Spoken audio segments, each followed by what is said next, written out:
Program Lumbung Pangan Nasional atau Food Estate telah ditetapkan pemerintah sebagai antisipasi terhadap kelangkaan pangan akibat pandemi COVID-19.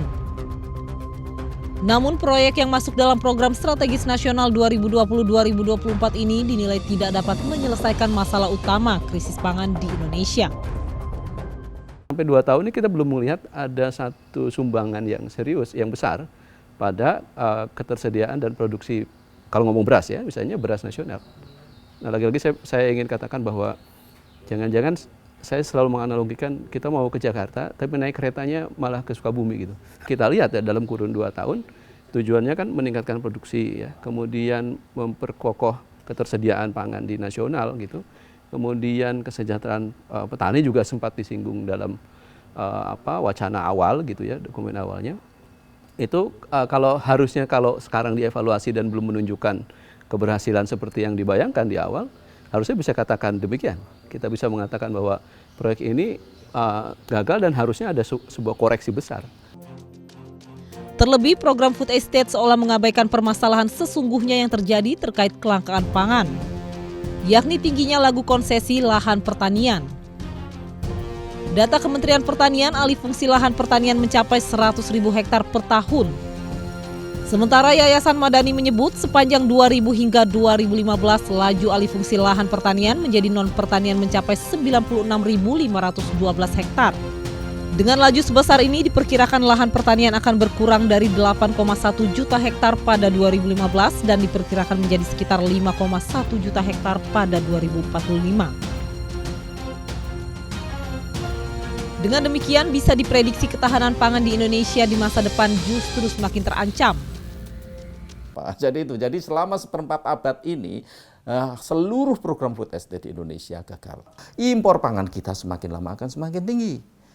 Dalam 10 tahun terakhir saja kalau kita lihat tahun 2008 ke tahun 2018, untuk 8 komoditas utama impor kita melonjak hampir 20 juta ton. Dari 8 juta ton ke 27,6 juta ton. Dan kalau ini tidak kita tangani hampir pastilah, saya pastikan semakin lama ketergantungan kita terhadap impor pangan semakin lama semakin tinggi.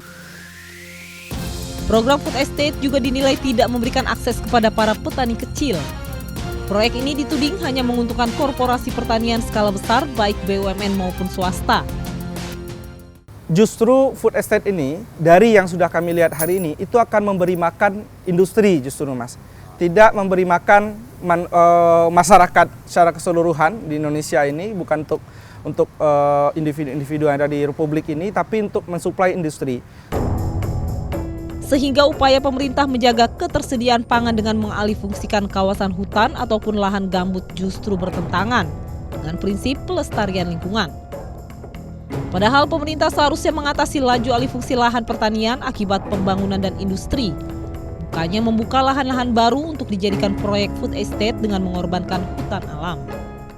Solusi utama itu adalah bagaimana pemerintah itu melindungi kawasan pertanian atau lahan-lahan pertanian produktif masyarakat yang ada saat ini, yang tersisa saat ini. Gitu. Selain melindungi ini bisa diwujudkan dengan tidak menerbitkan izin-izin gitu ya, atau menjadikan lahan pertanian ini sebagai konsesi dari izin industri ekstraktif gitu, tidak mengalihfungsikan. Kebijakan food estate sendiri juga dinilai menjadi ancaman serius yang memicu kerusakan dan kebakaran hutan. Pasalnya, tak sedikit lahan food estate yang awalnya merupakan hutan alam dan lahan gambut.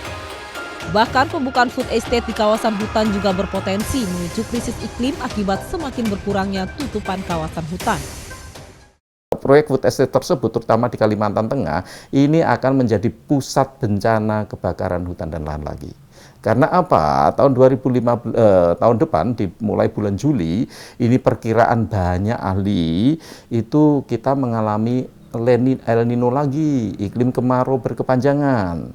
Sehingga pemerintah perlu fokus untuk mengatasi ini terkait dengan kebakaran hutan dan lahan di X gambut 1 juta hektar tersebut, yang sekarang ini menjadi proyek food estate di masa pemerintahan Pak Jokowi. Food estate yang sedianya menjadi solusi bagi kelangkaan pangan justru seakan menjadi alasan pembenar untuk melakukan pembabatan hutan.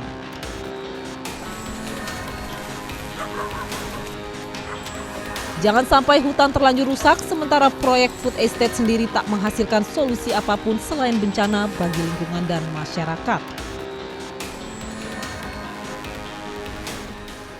Program ketahanan pangan seharusnya dapat menciptakan kesejahteraan bagi masyarakat. Namun sungguh ironisnya, jika mengatasi ketahanan pangan malah mengorbankan dampak dari lingkungan. Bersama saya Danaswara Pandiasa dan Widya Bayujati, terima kasih dan sampai jumpa.